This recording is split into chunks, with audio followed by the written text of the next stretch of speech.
Thank you చారి గారు. ఇప్పుడు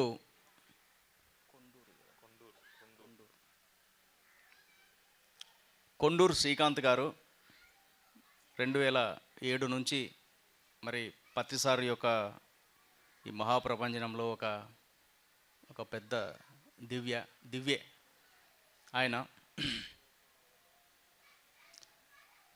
తట్టవర్తి గారితో ఆ టీంలో అసోసియేట్ అయ్యి కొన్ని వేల క్లాసులు కండక్ట్ చేసి మారుమూల ప్రాంతాలకు వెళ్ళి జ్ఞానాన్ని ప్రబోధిస్తూ తాను ఒక ఏరోనాటికల్ ఇంజనీర్. ఈ మధ్యలో శ్రీకాంత్తో మాట్లాడుతూ ఉంటే ఈ డ్రైవ్ ఎలా వచ్చింది అని,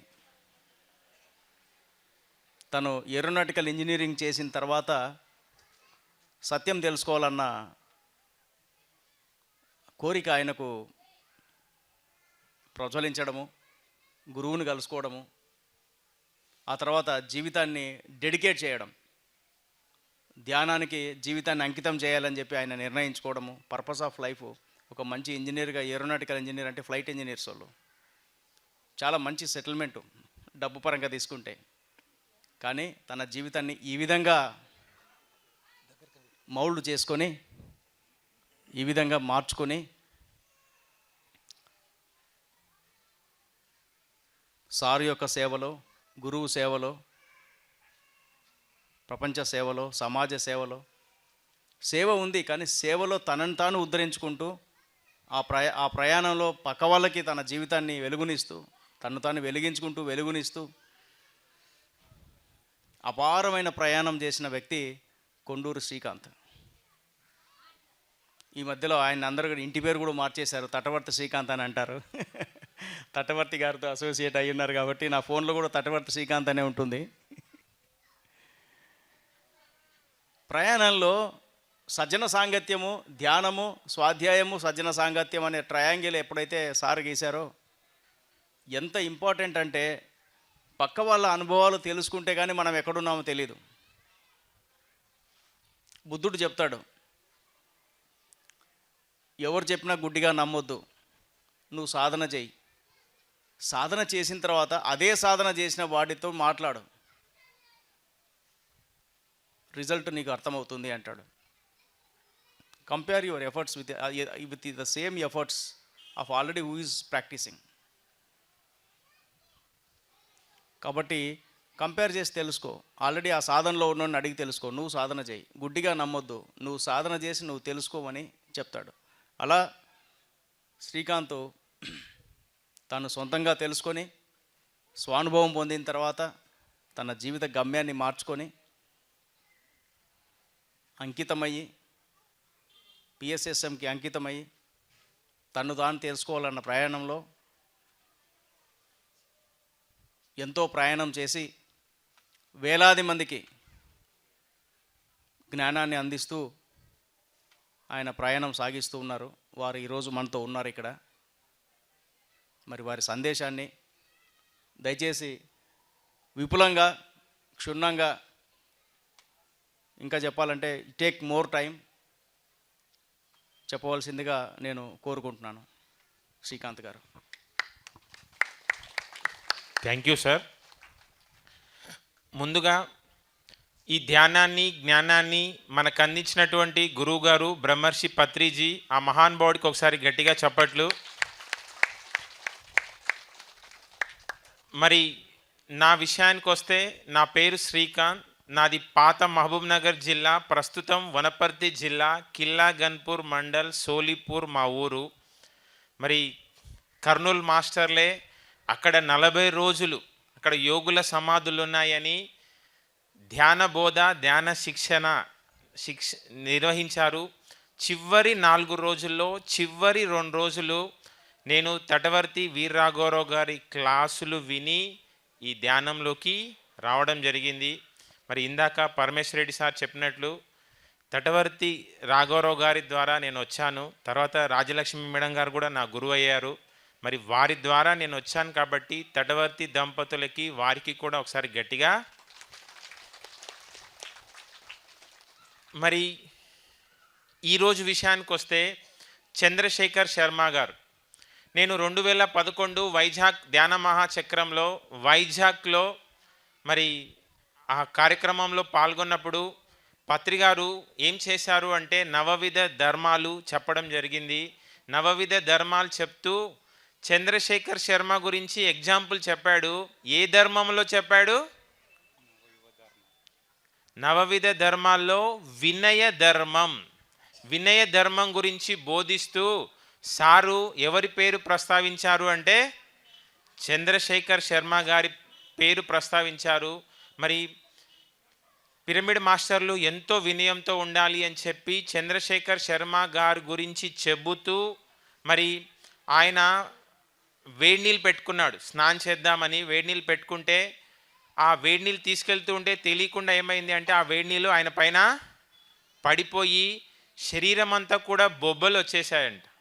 మరి బొబ్బలు వచ్చేసినప్పుడు ఎవరో ఇంటి తలుపు తడుతూ ఉంటే ఆయన ఏం చేశాడు అంటే దుప్పటి కప్పేసుకొని డోర్ తీసి అందరు ఎవరు వచ్చారా అని చెప్పి చూస్తే మాకు ధ్యానం తెలీదు, ధ్యానం గురించి తెలుసుకోవాలండి, మరి మీరు చెప్తారని మీ దగ్గరికి వచ్చాము అంటే వాటిని లెక్క చేయకుండా అది చెప్పకుండా కనపడనివ్వకుండా కప్పేసుకొని వచ్చిన వాళ్ళకి ధ్యానం గురించి చెప్పి ధ్యానం చేయించి మరి వాళ్ళు వెళ్ళిపోయాక ఆయన నాకేమైందా అని చెప్పి చూడడం జరిగింది.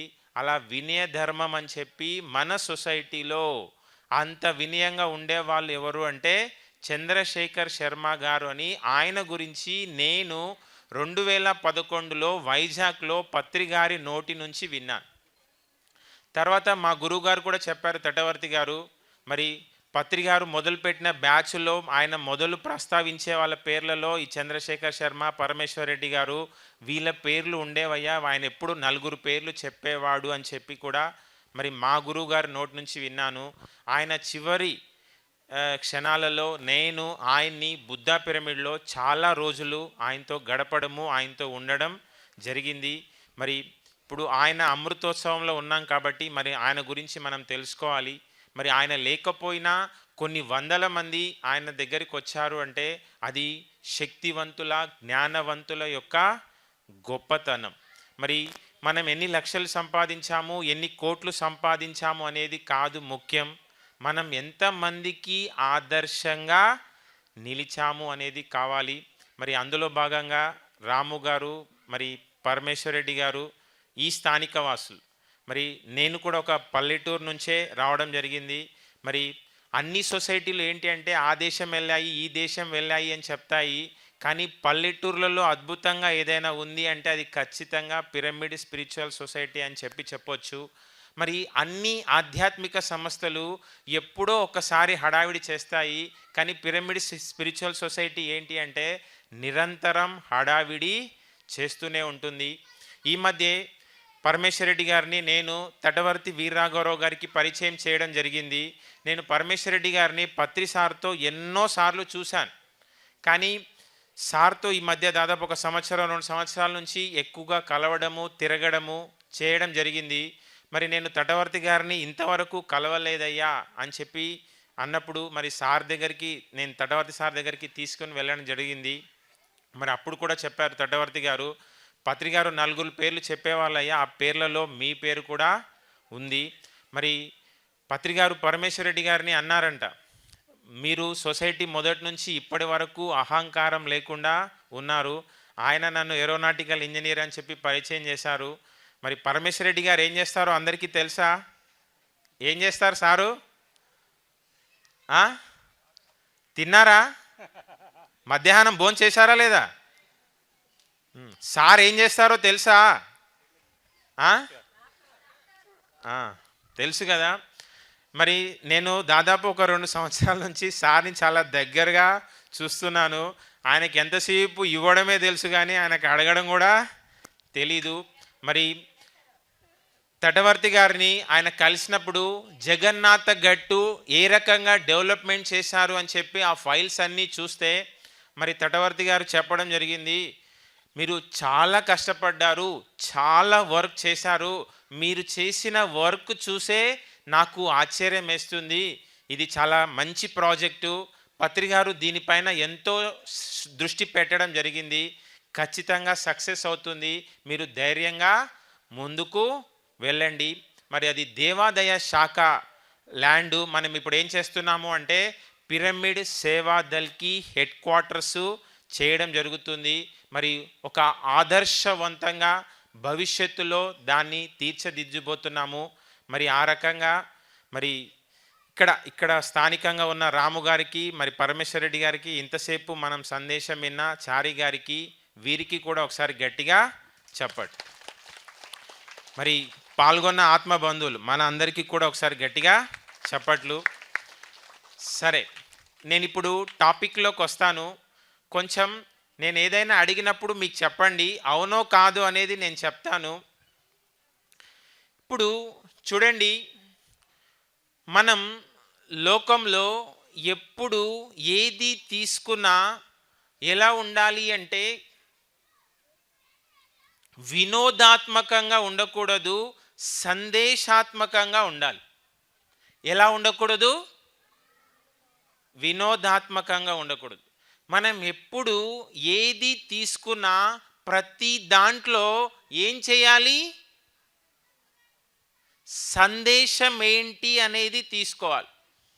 ఇప్పుడు చూస్తే భాగవతం విన్నారా? ఈ పేరు భాగవతం. భాగవతం అని దేనినంటాము అంటే కృష్ణుడి బాల్యాన్ని. దేన్నంటాము? కృష్ణుడి జీవితాన్ని ఏమంటాము అంటే భాగవతం. మనం ఏం చేస్తాము అంటే సినిమాలో ఆ భాగవతం వచ్చినప్పుడు చూసి నవ్వుకుంటాం. అక్కడ ఆయన చేసిన ప్రతి సన్నివేశం నవ్వుకోవడం కోసం చేయలేదు. ఆయన చేసిన ప్రతి సన్నివేశంలో ఏంటి అంటే ఒక సందేశం ఉంది. ఇప్పుడు కృష్ణుడు ఎక్కడ పుట్టాడు? జైల్లో పుట్టాడు. ఆయన పుట్టగానే ఏమయ్యింది అంటే జైలు తలుపులన్నీ బద్దలయ్యాయి, తెరుచుకున్నాయి. కరెక్ట్. ఇంకా భటులంతా ఏమయ్యారు? పడిపోయారు. ఈ అమ్మాయి ఎంత చక్కగా చెప్తుంది. ఇంకా అలా ముందుకెళ్తూ ఉంటే, ఆ కృష్ణుణ్ణి తీసుకెళ్తూ ఉంటే వర్షం వస్తుంటే ఏమైంది? పాము అడ్డుగా నిలిచింది. ఇంకా ముందుకెళ్తుంటే యమునా నది ఏమయ్యింది అంటే రెండుగా చీలిపోయింది.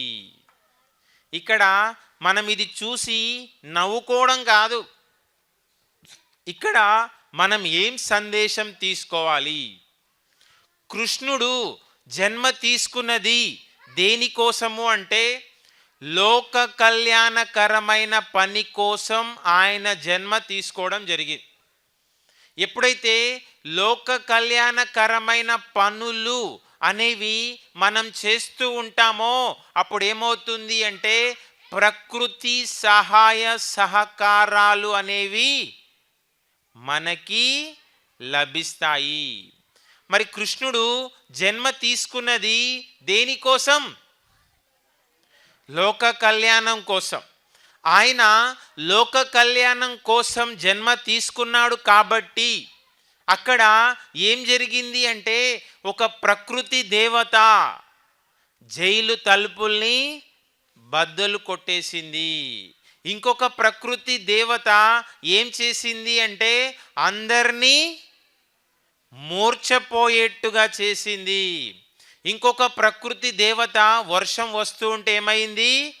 పాము అడ్డుగా నిలిచింది. ఇంకొక ప్రకృతి దేవత ఏమైంది అంటే రెండుగా చీలింది. ఇక్కడ మనం కూడా తెలుసుకోవాల్సింది ఏంటి అంటే ఎప్పుడైతే లోక కళ్యాణకరమైన పనులు అనేవి మనం చేస్తామో అప్పుడు మనకేమవుతుంది? ప్రకృతి సహాయ సహకారాలు అనేవి మనకి లభిస్తాయి. ఎప్పుడైతే మనకు ప్రకృతి సహాయ సహకారాలు అనేవి లభించాయో అప్పుడు ఏమవుతుంది అంటే మనము ఇప్పుడు చెయ్యగలిగిన దానికన్నా 1000 రెట్లు ఎక్కువ చేస్తాం.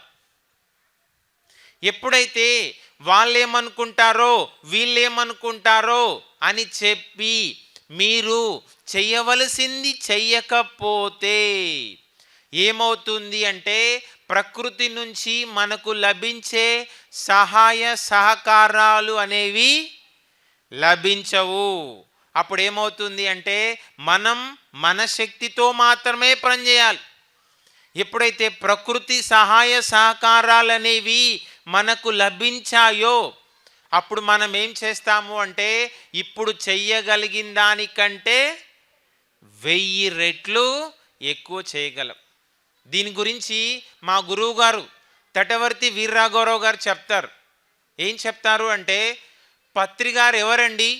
ఈ ధ్యానం తెలియనప్పుడు కోరామండల్ ఫర్టిలైజర్లో ఒక చిన్న ఉద్యోగం. మరి ఎప్పుడైతే శ్వాస మీద ధ్యాస ధ్యానం ఆయన మొదలు పెట్టాడో ఆయన ఏ స్థాయికి ఎదిగాడు అంటే జగద్గురువు స్థాయికి ఎదిగాడు. మరి పత్రి గారు శిష్యుల్ని తయారు చేయలేదు. ఆయన ఎవరిని తయారు చేశాడు? గురువుల్ని తయారు చేశాడు. ఆయన ఉన్నప్పుడే ఎంతోమంది గురువుల్ని తయారు చేశారు. చాలా ఆధ్యాత్మిక సంస్థలు ఆ హెడ్ ఎవరో ఆయన పోయాక మళ్ళా ఆయన స్థానం ఎవరికి ఉండదు. కానీ పత్రి గారు ఆయన ఉండగానే ఎంతోమంది ఎవరిని తయారు చేశాడు? గురువుల్ని తయారు చేశాడు. అలాగే తటవర్తి వీర్రాఘవరావు గారు కూడా ఆయన ఎవరు అంటే ఒక వ్యాపారవేత్త. ఆయన ఎవరికి తెలుసు అంటే ఆ రైస్ మిల్ అసోసియేషన్ తూర్పుగోదావరి పశ్చిమ గోదావరి జిల్లాలో ఆ వ్యాపార వర్గానికి పరిచయం. మరి ఎప్పుడైతే ఆయన శ్వాస మీద ధ్యాస ధ్యానం అందించడం మొదలు పెట్టాడో మరి ఆయన ఇప్పుడు మన సొసైటీలో ఏ స్థాయికి ఎదిగాడు అంటే పత్రి గారి తర్వాత పత్రి గారిలా మన సొసైటీలో తిరుగుతారు. మరి రాఘవరావు గారు అంటారు నేను ఏది పట్టుకున్నా గట్టిగా పట్టుకుంటాను, ఏది పట్టుకున్నా దాని లోతేంటి అనేది చూస్తాను. ఇప్పుడు మనం భాగవతం టాపిక్ చెప్పుకుంటున్నాం. ఆ భాగవతంలో ఏంటి అంటే 2 రాక్షసులు ఉంటారు. ఆ రాక్షసులు మారువేషంలో వచ్చినా కూడా కృష్ణుడు వాళ్ళని గుర్తించి ఏం చేస్తాడు అంటే సంహరిస్తాడు. అంటే భగవంతుడు ఏం చేస్తాడు అంటే దుష్ట శిక్షణ శిష్ట రక్షణ అనేది కల్పిస్తాడు. మరి దీని గురించి తటవర్తి గారు చెప్తూ నేను ఏది పట్టుకున్నా గట్టిగా పట్టుకుంటాను, ఏది పట్టుకున్నా దాని లోతేంటి అనేది చూస్తాను. నేను ఏం చేస్తున్నా నాకంటే సీనియర్ ఏం చేస్తున్నాడో చూస్తాను, ఆ సీనియర్ని కాపీ కొడతాను. ఎందుకు పత్రి గారి శక్తి ఇంతలా పెరుగుతుంది? ఎందుకు పత్రి గారికి ఇంతమంది ఆకర్షితులు అవుతున్నారు అంటే పత్రి గారు ఈ భూమిపైన హింసని ఆపే ప్రయత్నం చేస్తున్నాడు. అలా మన శక్తి మన జ్ఞానం పెరగాలి అంటే ముందు మనం కూడా ఏం చేయాలి? హింసని ఆపే ప్రయత్నం చేయాలి. మరి మాంసభక్షణ, ఈ మాంసం తినేవాళ్ళు ఏం చేస్తుంటారు అంటే ఎన్నో లా పాయింట్లు లాగుతారు. అవునా? వాటన్నిటికీ సమాధానం చెప్పగలగాలి. మీరు చెప్పలేనప్పుడు వాటికి సంబంధించిన పుస్తకాలన్నా ఇవ్వాలి, లేదు అంటే వాటికి సంబంధించిన వీడియోలైనా చూపించాలి. ఇప్పుడు ఆ తినేవాళ్ళు ఏం చేస్తారు అంటే ఎన్ని లా పాయింట్లు లాగుతారు అంటే మేము చంపట్లేదు తింటున్నాము. కొంచెం ఆలోచించండి, చంపడం పాపమా తినడం పాపమా? ఏంటి? రెండు పాపమే. చంపడం ఎక్కువ పాపమా, తినడం ఎక్కువ పాపమా?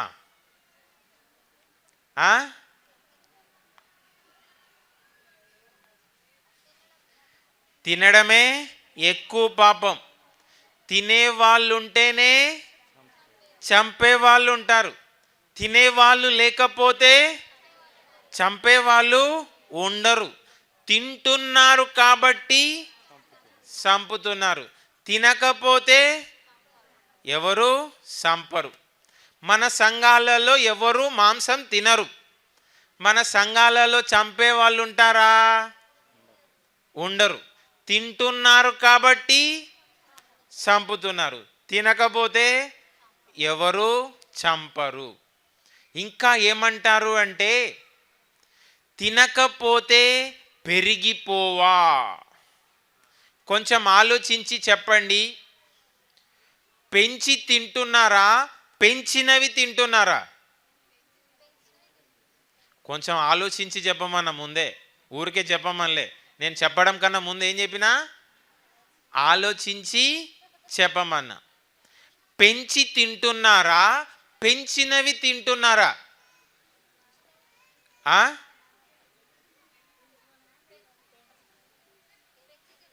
పెంచి తింటున్నారు. తినకూడదు అని తెలిస్తే ఎవరైనా పెంచుతారా? పెంచరు. పెంచకపోతే పెరుగుతాయా? పెరగవు.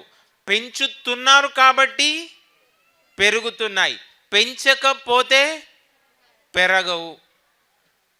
ఇప్పుడు కోళ్ళ ఫారాలు అవన్నీ వాటంతకు అవే పెరుగుతున్నాయా, వీళ్ళు పెంచుతున్నారా? పెంచుతున్నారు కాబట్టి పెరుగుతున్నాయి. ఇంకా ఏమంటారు అంటే మనం పుట్టింది వాటిని తినడం కోసమే, అవి పుట్టింది మనం తినడం కోసమే. మరి మనల్ని కూడా తినడానికి ఆ దేవుడు ఏం చేసిండు అంటే రోగాల్ని సృష్టించిండు. నువ్వు కోళ్ళని మేకల్ని తింటే ఆ రోగం ఏం చేస్తుంది? ఆ బ్యాక్టీరియా వైరస్ నిన్ను తినేస్తుంది. మరి మనం తెలుసుకోవాల్సింది ఏంటి అంటే మనం ఎక్కడ ఉన్నాము అంటే భగవంతుని సృష్టిలో ఉన్నాం. ఎక్కడున్నాము? ఈ సృష్టి అంతా ఎలా వచ్చింది అంటే ఎవరో ఒకరు సృష్టి చేశారు. ఆ సృష్టి చేసిన అతన్ని ఏమంటున్నాము అంటే సృష్టికర్త. మరి ఆ సృష్టికర్త ఏం చేశాడు అంటే 84 లక్షల జీవులు జీవరాశుల్ని సృష్టించాడు. ఎన్ని? మరి ఆయన అలా 84 లక్షల జీవులు జీవరాశుల్ని సృష్టించడమే కాదు, ఆయన ఏం చేశాడు అంటే నేను సృష్టించిన ప్రతిదీ కూడా ఆనందంగా ఉండాలి అని ఏం చేశాడు అంటే నిర్దిష్టమైన ఆహారాన్ని కూడా నిర్దేశించాడు. మరి మనం తెలుసుకోవాల్సింది ఏంటి అంటే ఈ సృష్టిని సృష్టి చేసిన సృష్టికర్త ఉన్నాడు, ఆయన సృష్టించిన సృష్టి ఉంది. ఆయన సృష్టించిన సృష్టిలో 84 లక్షల జీవులు జీవరాశులు ఉన్నాయి. మరి 84 లక్షల జీవులు జీవరాశుల్ని సృష్టించడమే కాదు, ఆయన ఏం చేశాడు అంటే నేను సృష్టించిన ప్రతిదీ ఆనందంగా ఉండాలని కొన్ని నియమాలు పెట్టాడు. ఆ భగవంతుడు విధించిన సృష్టి నియమాలనే ఏమంటున్నాము అంటే ధర్మాలు. ఏమంటున్నాము? మనం తిరుపతి వెళ్తే ఒక సూక్తి ఎక్కువగా కనపడుతుంది. ఏం కనపడుతుంది అంటే ధర్మో రక్షతి రక్షితః. అంటే ధర్మాన్ని కాపాడితే ఆ ధర్మం మనల్ని కాపాడుతుంది. ఈ ధర్మాన్ని ఏమంటున్నాము అంటే సృష్టి నియమాలు. మరి ఆ భగవంతుడి సృష్టి నియమం ప్రకారం ఆ భగవంతుడు ఏం చేశాడు అంటే మాంసాహార జంతువులకి మాంసాహారాన్ని నిర్దేశించాడు, శాకాహార జంతువులకి శాకాహారాన్ని నిర్దేశించాడు. ఇప్పుడు చూడండి, మాంసాహార జంతువులైన పులి, సింహం ఏ ఆయుధాలు ఉపయోగించకుండా ఒక జీవిని చంపేస్తాయి. మరి మానవుడు ఏ ఆయుధాలు ఉపయోగించకుండా ఒక జీవిని చంపగలడా? చంపలేడు. చంపిన తర్వాత మాంసాహార జంతువులు ఏం చేస్తాయి అంటే ఒక జీవిని ఏ ఆయుధాలు ఉపయోగించకుండా చంపేస్తాయి. చంపిన తర్వాత వాటికి ఏంటి అంటే కూరలు ఉంటాయి. అవేం చేస్తాయి అంటే పచ్చి మాంసాన్ని చీల్చి ముక్కలు ముక్కల్ని అలాగే మింగేస్తాయి. పచ్చి మాంసం తీసుకొని వచ్చి మీకు ప్లేట్లో పెట్టి ఇస్తాను, మీరు తినగలరా? తినలేరు. అంటే రుచి అనేది ఎందులో ఉంది?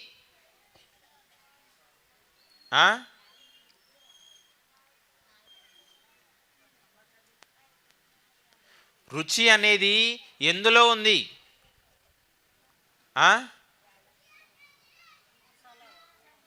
ఉప్పు, కారం, మసాలా కలిపితేనే రుచి వస్తుంది. శాకాహారం కలిపితేనే రుచి వస్తుంది. మరి మాంసాహార జంతువులు ఏ ఆయుధాలు ఉపయోగించకుండా ఒక జీవిని చంపేస్తున్నాయి. మరి చంపిన తర్వాత చీల్చి ఏం చేస్తున్నాయి? పచ్చి మాంసాన్ని అలాగే ముక్కలు ముక్కల్ని మింగేస్తున్నాయి. వాటికి ఏముంటాయి అంటే కూరలు ఉంటాయి. మనకేమున్నాయి? దంతాలు ఉన్నాయి. మనం ఏం చేస్తాము అంటే తినే ఆహారాన్ని నమిలి మింగుతాం. అవేం చేస్తున్నాయి అంటే ముక్కలు ముక్కల్ని అలాగే మింగేస్తున్నాయి. మరి వాటి జీర్ణ వ్యవస్థ అనేది మెడ కింది భాగం నుంచి స్టార్ట్ అవుతుంది. మన జీర్ణ వ్యవస్థ అనేది పొట్టలో ఉంటుంది, చిన్నదిగా ఉంటుంది.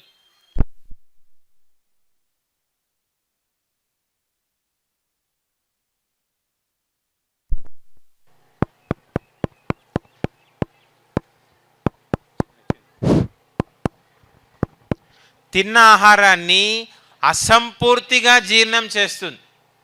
మరి మన జీర్ణ వ్యవస్థ ఏ విధంగా ఉంది అంటే తిన్న ఆహారాన్ని పూర్తిగా జీర్ణం చేసే విధంగా ఉంది. మాంసాహార జంతువులన్నీ రాత్రిపూట స్పష్టంగా చూడగలవు. మరి మానవుడు చూడగలుగుతున్నాడా? చూడగలగడం లేదు. మాంసాహార జంతువులన్నీ నీటిని ఏ విధంగా తాగుతాయి అంటే నాలుక బయట పెట్టి కుతకుత అని శబ్దం చేసుకుంటూ తాగుతాయి. మనం ఏ విధంగా తాగుతాము అంటే పీల్చుకొని తాగుతాం. అంటే దీనిని బట్టి మానవుడి దేహ నిర్మాణం శాకాహారానికి అనుగుణంగా ఉందా, మాంసాహారానికి అనుగుణంగా ఉందా? ఆ భగవంతుడు మానవుడికి శాకాహారాన్ని నిర్దేశించాడా, మాంసాహారాన్ని నిర్దేశించాడా? ఆ భగవంతుడు మానవుడికి శాకాహారాన్ని నిర్దేశిస్తే మానవుడు దానికి విరుద్ధంగా ఏం చేస్తున్నాడు? మాంసాహారం తింటున్నాడు. ఈ సృష్టిలో 84 లక్షల జీవులు జీవరాశులు ఉంటే 83,99,099 ప్రతిదీ కూడా ఆ భగవంతుడు నిర్దేశించిన దానికి అనుగుణంగానే ప్రవర్తిస్తున్నాయి. ఒక్క మానవుడు ఏం చేస్తున్నాడు అంటే ఆ భగవంతుడు నిర్దేశించిన దానికి విరుద్ధంగా ప్రవర్తిస్తున్నాడు. ఈ సృష్టిలో ఏ జీవికి కష్టాలు లేవు. ఎవడికి కష్టాలు ఉన్నాయి? మానవుడికి. మీ జీవితంలో ఎన్నో కష్టాలు, ఎన్నో సమస్యలు, ఎన్నో బాధలు, దుఃఖము కలగడానికి ఒకానొక ముఖ్య కారణం ఏంటి అంటే మాంసభక్షణ. ఏంటి? మరి మనం తెలుసుకోవాల్సింది ఏంటంటే ఈ సృష్టిలో పాపం చేస్తే ఎవరికైనా శిక్ష తప్పదు. మరి మీరు అంటారు, నేను కోడిని తినేసా, బాగానే ఉన్నాను, ఇంకా తీసుకురండి, ఇంకా తింటాను. మరి మనం తెలుసుకోవాల్సింది ఏంటి అంటే ఈ సృష్టిలో ఎప్పుడు కూడా పాపం చేసిన వెంబడే శిక్ష పడదు. ఎప్పుడు పడుతుంది? పాపం పండినప్పుడు పడుతుంది. కృష్ణుడు శిశుపాలుడికి శిక్ష వేశాడు. కృష్ణుడు శిశుపాలుడికి ఎప్పుడు శిక్ష వేశాడు?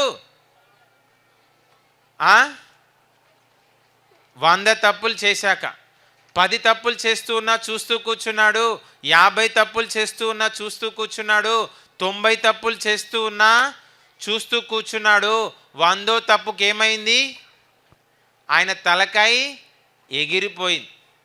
అలాగే మీరు కూడా వయసులో ఉన్నప్పుడు కోళ్ళు, మేకలు, చేపలు తింటే మీ పాపం ఎప్పుడు పండుతుంది?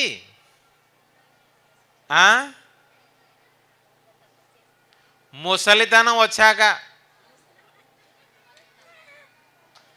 చాలామంది ఏమనుకుంటారు అంటే, నేను కోడిని తినేసాను, బాగానే ఉన్నాను, నాకేమైంది? అవునా? మరి మనం తెలుసుకోవాల్సింది ఏంటి అంటే, మీరు చేసిన ప్రతిదీ ఈ సృష్టిలో ఏర్పాటు చేసేయడం జరిగింది అంటే, పాపం చేసిన వెంబడే శిక్ష పడదు. ఎప్పుడు పడుతుంది? పాపం పండినప్పుడు. మరి మీరు వయసులో ఉన్నప్పుడు కోళ్ళు, మేకలు, చేపలు తింటే నీ పాపం ఎప్పుడు పండుతుంది? ముసలితనం వచ్చాక. మీరు చూడండి, ఏ ముసలి వాళ్ళైనా పలకరించి చూడండి, శాంతిగా ఉన్నారా అంటే ఏ ముసలి వాళ్ళైనా సరే ఏం చేస్తారు అంటే ఎన్నో కష్టాలు, ఎన్నో సమస్యలు, ఎన్నో బాధలు చెప్తారు. వాళ్ళు బయటికి అంటూ ఉంటారు. ఏమంటూ ఉంటారు అంటే, నాకు ఇంకా సావు రావట్లేదే, వీడు నన్ను తీసుకుపోవట్లేదే. ఇంట్లో బయటికి చెప్పరు కానీ లోపల అనుకుంటారు.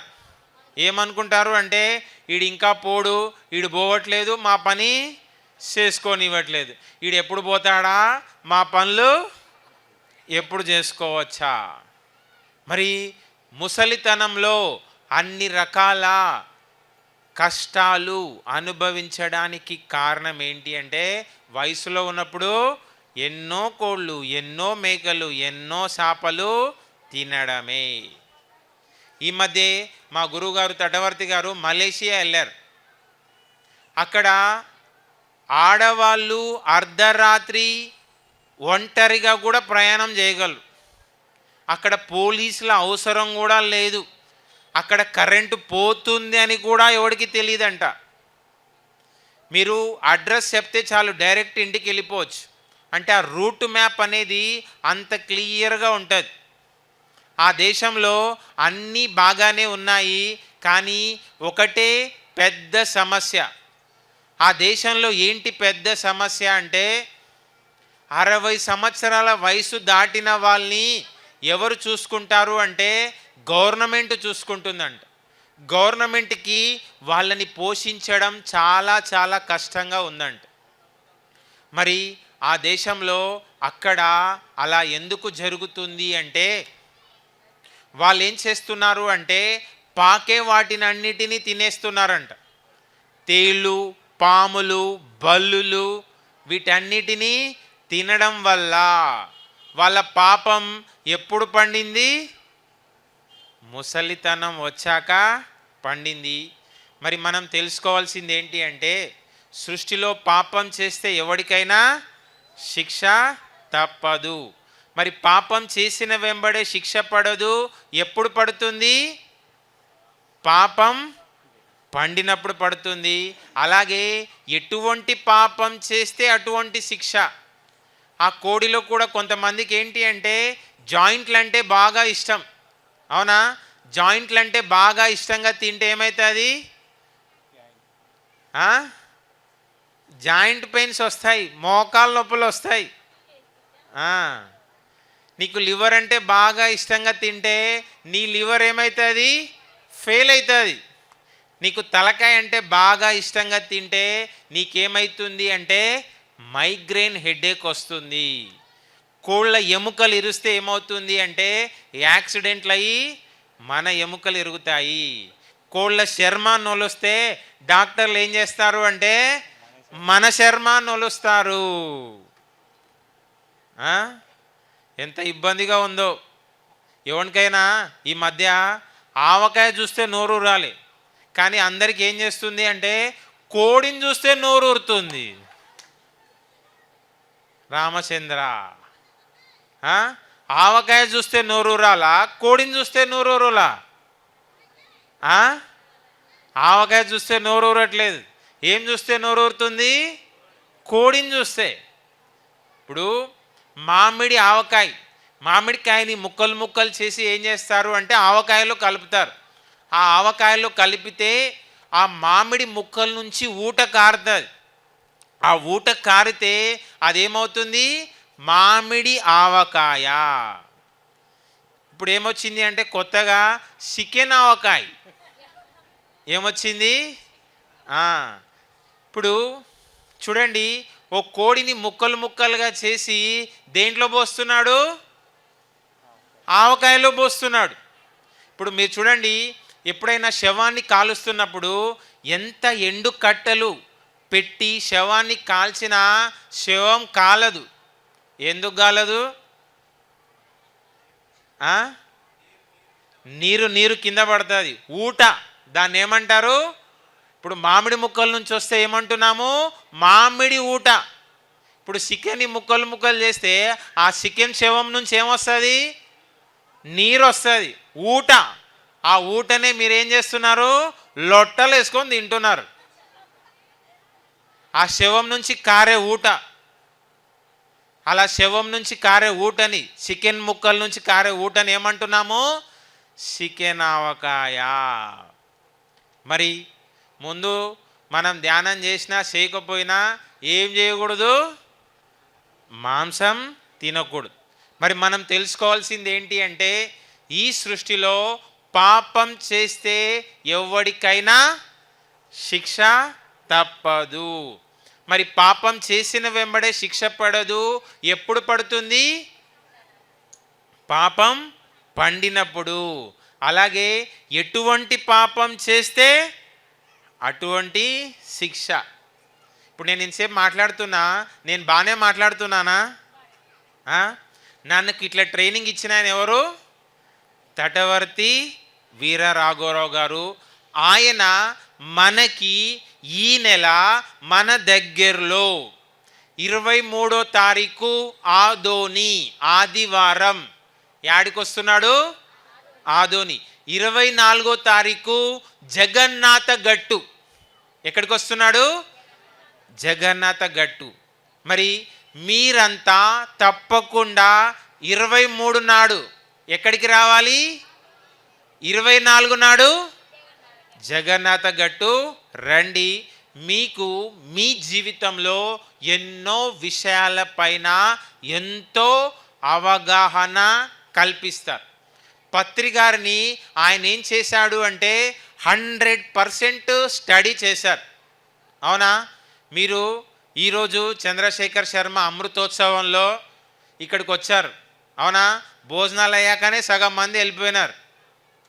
కానీ ఆయన పెద్ద కరోడ్పతి తటవర్తి వీర్రాఘవరావు గారు. ఎవరు?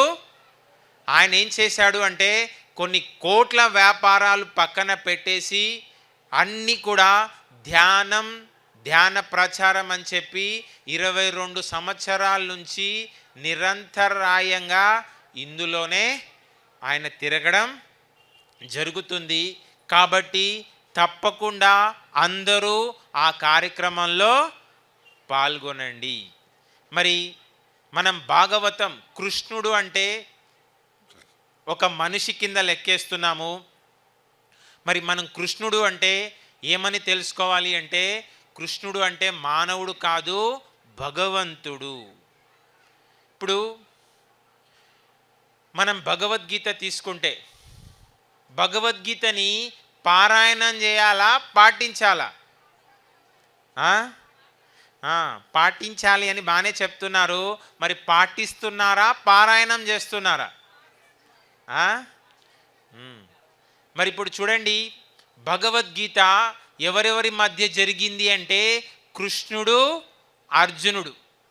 మరి కృష్ణుడు అర్జునుడికి అని చెప్పి ఏం చేశాడు అంటే లోకానికి బోధించాడు. నేను ఇది ఒక్క శ్లోకం చెప్పి ఈరోజు క్లాస్ ముగిస్తాను. మరి మీ దగ్గర కనుక భగవద్గీత ఉంటే 10వ అధ్యాయం 20వ శ్లోకంలో కృష్ణుడు చెప్తాడు, అర్జునుడు అడుగుతాడు, నువ్వు ఎన్నో విషయాలు చెప్తున్నావు కదా, ఎవరు నీవు? అప్పుడు కృష్ణుడు చెప్తాడు అర్జునికి 10వ అధ్యాయం 20వ శ్లోకంలో ఏం చెప్తున్నాడు అంటే, అయం ఆత్మ గుడాకేశ సర్వభూతాశయ స్థిత అహం ఆదిత్య మధ్యంచ సర్వభూతానాం అంతమేవచ. మరి కృష్ణుడు అర్జునికి ఏం చెప్తున్నాడు అంటే, అయం నేను, ఎవరనుకున్నావు? అయం ఆత్మ, నేను ఎవరిని? ఆత్మని. అయం ఆత్మ గుడాకేశ. గుడాకేశ అంటే ఏంటి అంటే నిద్రను జయించిన వాడా. ఏంటి? ఓ నిద్రను జయించిన అర్జునుడా, నేనెవరిని? అయం ఆత్మ. అయం ఆత్మ గుడాకేశ సర్వభూతాశయ స్థిత. ఎక్కడ ఉన్నాను అంటే ఏం చెప్తున్నాడు? సర్వభూతాలలో స్థితమై ఉన్నాడు. సర్వభూతాలు అంటే సర్వ ప్రాణులు. ఇందాకే చెప్పాను, 84 లక్షల జీవులు, జీవరాశి. ఈ 84 లక్షల జీవులు, జీవరాశులలో ఆ భగవంతుడు ఏ విధంగా ఉన్నాడు? ఆత్మరూపంలో ఉన్నాడు. ఎవరెవరిలో ఉన్నాడు? అంటే ఇక్కడ ఉన్నోలేనా? అందరూ వస్తారా? అందరూ అంటే మానవులే వస్తారా? ఇంకెవరైనా వస్తారా? ఇప్పుడు కోడి వస్తుందా రాదా? మేక, చేప. ఇప్పుడు కోడిని చూస్తే మీకు ఎవరు గుర్తుకు రావాలి? భగవంతుడు గుర్తుకు రావాలి. ఓ కోడిని హింసిస్తే మీరు ఎవరిని హింసిస్తున్నట్టు? భగవంతునే హింసిస్తున్నారు. మీరు దేవుడంటే ఇష్టము, దేవుడంటే ఇష్టము అని చెప్పి ఎవరిని హింసిస్తున్నారు? దేవుణ్ణే హింసిస్తున్నారు. కష్టాలు వస్తున్నాయి, సమస్యలు వస్తున్నాయి, బాధలు వస్తున్నాయి, మరి దుఃఖం కలుగుతుంది. మరి కష్టాలు రావడానికి, సమస్యలు రావడానికి, దుఃఖం కలగడానికి కారణం ఏంటి అంటే దేవుడంటే ఇష్టం, దేవుడంటే ఇష్టము అని చెప్పి ఇష్టమైన దేవుణ్ణి హింసించడం. మరి ఆల్రెడీ వచ్చినాయి, రాకూడదు అంటే దేవుణ్ణి హింసించకూడదు. ఆల్రెడీ వచ్చినవి పోవాలి అంటే ఏం చేయాలి అంటే ఆ భగవంతుణ్ణి ఆశ్రయించాలి. మరి భగవద్గీతని బట్టి, భగవద్గీతలో కృష్ణుడు నేనెవరిని అని చెప్పాడు? ఆత్మని అని చెప్పాడు. మరి భగవద్గీతని బట్టి భగవంతుణ్ణి ఆశ్రయించాలి అంటే ఎవరిని ఆశ్రయించాలి? ఆత్మని ఆశ్రయించాలి. మరి ఆత్మని ఆశ్రయించే ఏకైక మార్గము ఏంటి అంటే పత్రి గారు మనకు అందించిన శ్వాస మీద ధ్యాస, ధ్యానం. మరి మనం తెలుసుకోవాల్సింది ఏంటి అంటే మానవుడు అంటే 3 కలిపితే ఏర్పడిన వాడు మానవుడు. దేహము, మనస్సు, ఆత్మ. మరి ఈ దేహం ఉంది అనేది ఎలా తెలుస్తుంది అంటే కనిపిస్తుంది కాబట్టి దేహం ఉంది. ఈ కనిపించే దేహంలో ఏముంది అంటే కనిపించని మనస్సు ఉంది.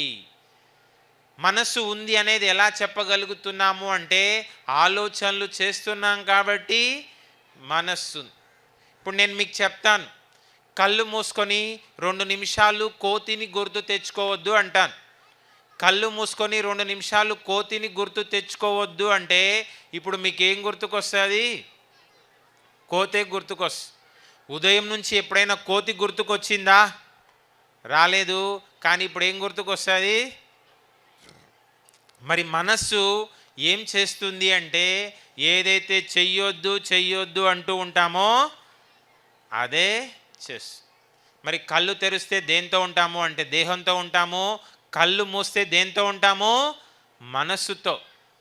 ప్రస్తుతం మన సొసైటీలో ఏంటి అంటే చాలామంది కళ్ళు మూసుకొని ఏమి చేస్తున్నా మేము ధ్యానం చేస్తున్నాము అనుకుంటున్నారు.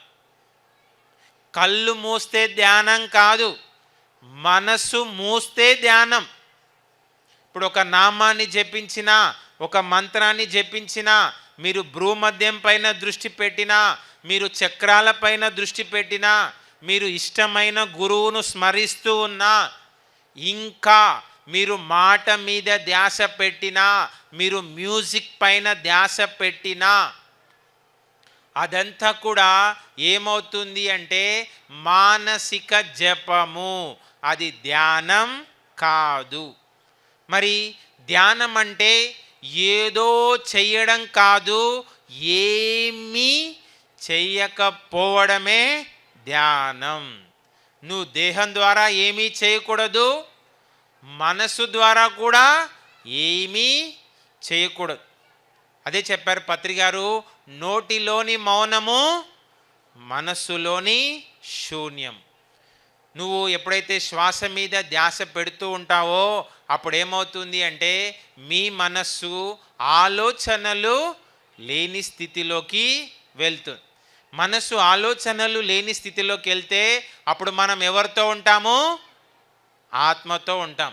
ఆత్మ అంటే ఎవరో కాదు, స్వయాన భగవంతుడు. ఇప్పుడు చూడండి, కన్నాలు వేసే వాళ్ళు ఉన్నారు. కన్నాలు వేసే వాళ్ళతో ఉంటే మనకి ఎటువంటి లక్షణాలు వస్తాయి?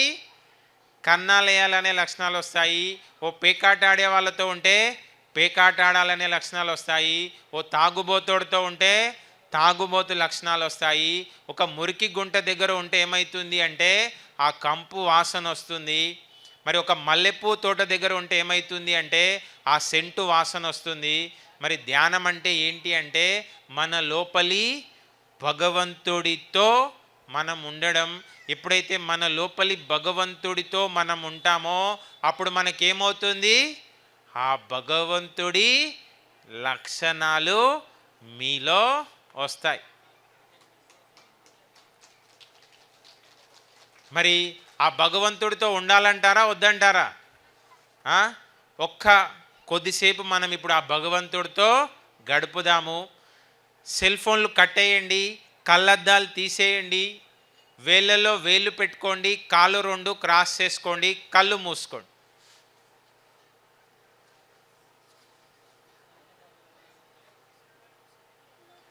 వేళ్ళలో వేలు పెట్టుకోండి, కాళ్ళు క్రాస్ చేసుకోండి, కళ్ళు మూసుకోండి.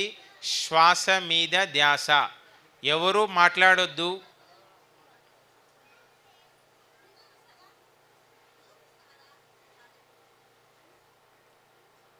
సహజంగా జరుగుతున్న శ్వాసని గమనిస్తూ ఉండండి. సైలెన్స్ మెడిటేషన్, నిశ్శబ్ద ధ్యానం.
ఓకే, ఎవరు కళ్ళు తెరవద్దు.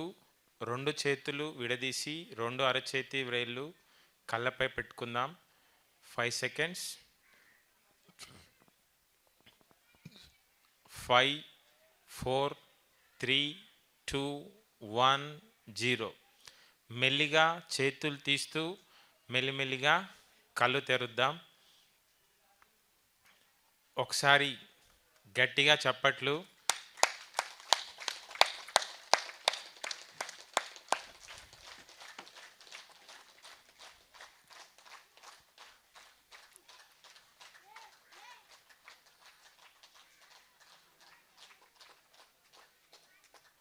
మరి సమయ భావం వల్ల మనకి ఎంత అవకాశం ఉందో అంతే చెప్పుకోగలిగాము. మరి భాగవతం దాన్ని వినోదాత్మకంగా తీసుకోకూడదు, సందేశాత్మకంగా తీసుకోవాలి. ఆయన ఏదో వెన్నె దొంగిలించాడు, ఆయన ఏదో మట్టి తిన్నాడు, ఆయన ఏదో చీరలు ఎత్తుకుపోయినాడు, అవునా?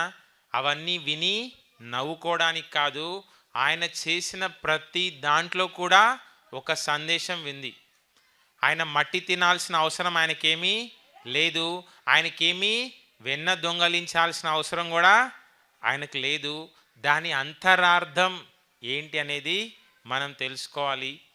మరి నేనున్న సమయంలో కొంతవరకు మాత్రమే చెప్పగలిగాను. మరి కర్నూలు జిల్లా వాస్తవికులకి మరి తెలుసుకోవాల్సింది ఏంటి అంటే 22 బేతంచెర్ల, 23 ఆదోని, 24 జగన్నాథగట్టు, 25 నంద్యాల. 4 రోజులు తటవర్తి రాఘవరావు గారి క్లాసులు జరుగుతున్నాయి. తప్పకుండా అందరూ పాల్గొనండి.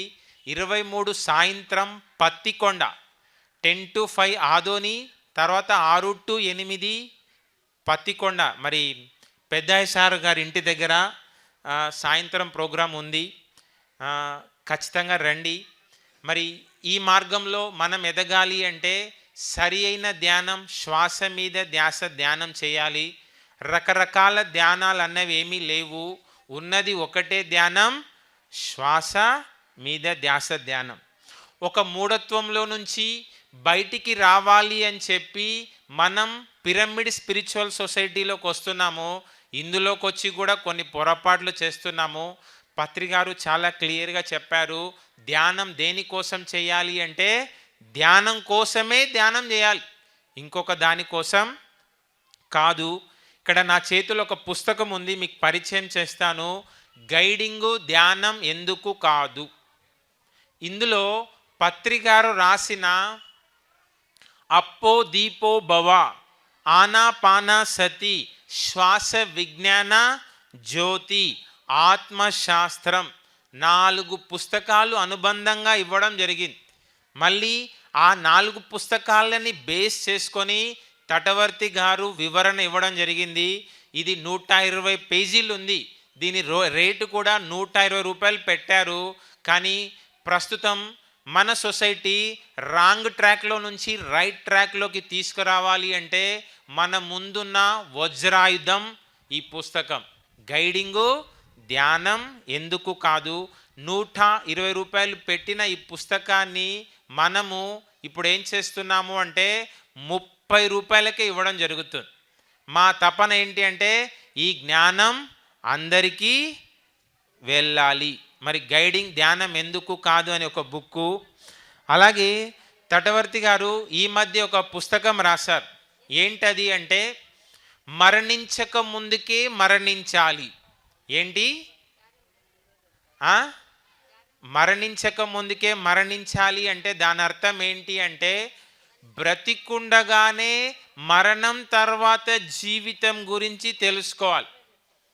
భూమిపైన ఎవరయ్యా అదృష్టవంతులు అంటే బ్రతికుండగానే మరణం తర్వాత జీవితం గురించి తెలుసుకున్న వాళ్ళకంటే అదృష్టవంతులు లేరనే చెప్పొచ్చు.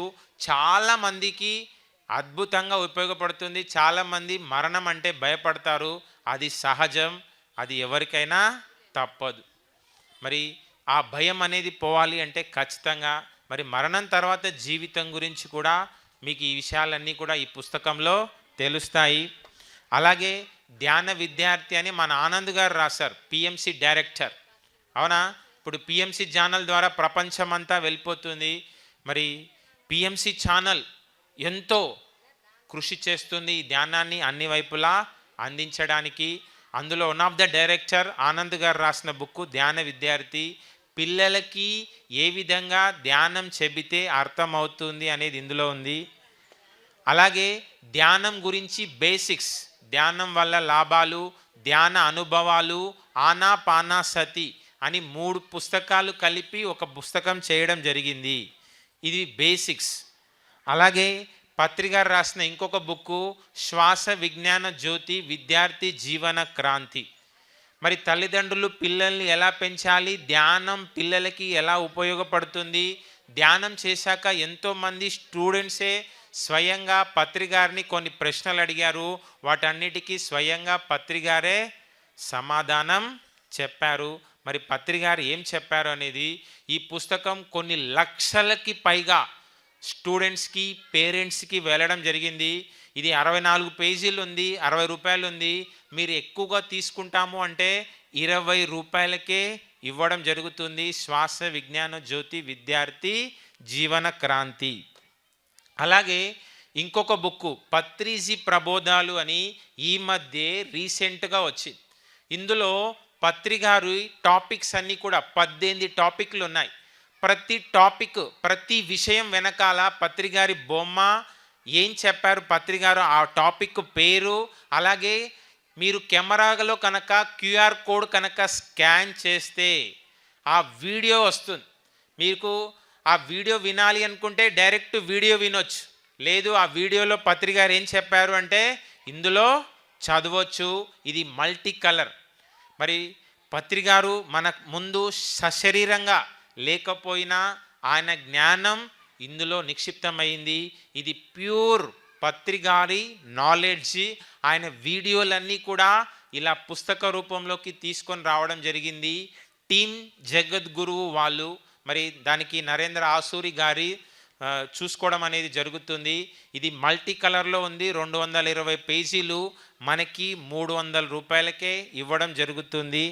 అలాగే ఇంకొక బుక్కు లాక్డౌన్ సందేశాలు. కోవిడ్ టైంలో రోజు విడిచి రోజు పత్రిగారు 100 కాన్సెప్ట్లు చెప్పారు. మరి పత్రిగారు చెప్పిన 100 కాన్సెప్ట్లు కూడా ఈ పుస్తకంలో ఇవ్వడం జరిగింది. ఇది కూడా 420 రూపాయలు ఉంది, కానీ మనం మాత్రం ఇక్కడ 300 రూపాయలకే ఇస్తున్నాము. అలాగే ఇక్కడ చెప్పాను కదా కొన్ని బుక్స్, ధ్యానం అని, ధ్యాన విద్యార్థి అని, శ్వాస విజ్ఞాన జ్యోతి అని, మరి మరణించక ముందుకే మరణించాలి, గైడింగ్ ధ్యానం ఎందుకు కాదు. ఇవి విడివిడిగా కొంటే 400 రూపాయలు అవుతాయి. మీరు అన్నీ కలిపి తీసుకుంటే ఇక్కడ ఇప్పుడు మనం 200 రూపాయలకే ఇవ్వడం జరుగుతుంది. మరి ఈ మార్గంలో మనం ఎదగాలి అంటే సరి అయిన ధ్యానం, శ్వాస మీద ధ్యాస ధ్యానం చేయాలి. ధ్యానంతో పాటు ఆహార నియమాలు అనేవి కూడా నిష్ఠగా పాటించాలి. మొదట్లో శాకాహారం అంటాడు, తర్వాత సాత్విక ఆహారం అంటారు. అలాగే జ్ఞానవంతమైన పుస్తకాలు చదవాలి, జ్ఞానవంతమైన సందేశాలు వినాలి. మరి 4వది మనకు తెలిసింది ఇతరులకి పంచాలి. ఎప్పుడైతే ఈ 4 మనం చేస్తూ ఉంటామో ఈ మార్గంలో మనం ఉన్నతంగా ఎదుగుతూ ఉంటాము. మీ వాట్సాప్ నెంబర్లు కనుక మాకిస్తే మిమ్మల్ని మేము మా గ్రూప్లో యాడ్ చేస్తాము. మా ప్రోగ్రామ్స్, మా జూమ్ లింకులు అన్నీ కూడా మీకు వస్తాయి. మరి ఈరోజు చంద్రశేఖర్ శర్మ గారి మరి అమృతోత్సవంలో భాగంగా నాకు ఈ అవకాశం ఇచ్చిన మీ అందరికీ ధన్యవాదాలు. Thank you very much. మరి చారి గారు ప్రపంచవ్యాప్తంగా పిరమిడ్లు నిర్మాణం చేస్తారు. మరి తలపై పెట్టుకునేవి, కళ్ళకు పెట్టుకునేవి, మోకాళ్ళకు పెట్టుకునేవి, అన్ని రకాలుగా ఇంట్లో తగిలించుకునేవి మనకి ఎదురుగానే స్టాల్లో ఉన్నాయి. ఇప్పుడు కళ్ళకు పెట్టుకునేది ఉంటే చూపు పెరగడానికి, కంటికి సంబంధించిన రుగ్మతలు పోవడానికి, రాత్రిపూట హాయిగా నిద్రపోవడానికి పెట్టుకుంటే దాని ప్రభావం ఉంటుంది. పెట్టుకొని ధ్యానం చేస్తే ఇంకా ఎక్కువ ఉంటుంది. మోకాళ్ళ నొప్పులు ఉంటే మోకాళ్ళకు పెట్టుకునేది, నడుము నొప్పులు ఉంటే నడుము నొప్పులకి. మరి కావలసిన వాళ్ళు పిరమిడ్స్ ఆ స్టాల్లో తీసుకోండి. మరి మేము ఎంతో దూరం నుంచి ఈ పుస్తకాలు, కనీసం ఈ పుస్తకాలు మీ దగ్గర ఉంటే కొంత జ్ఞానం మీ దగ్గర ఉంటుంది. మరి అందరూ తప్పకుండా తీసుకోండి. Thank you very much.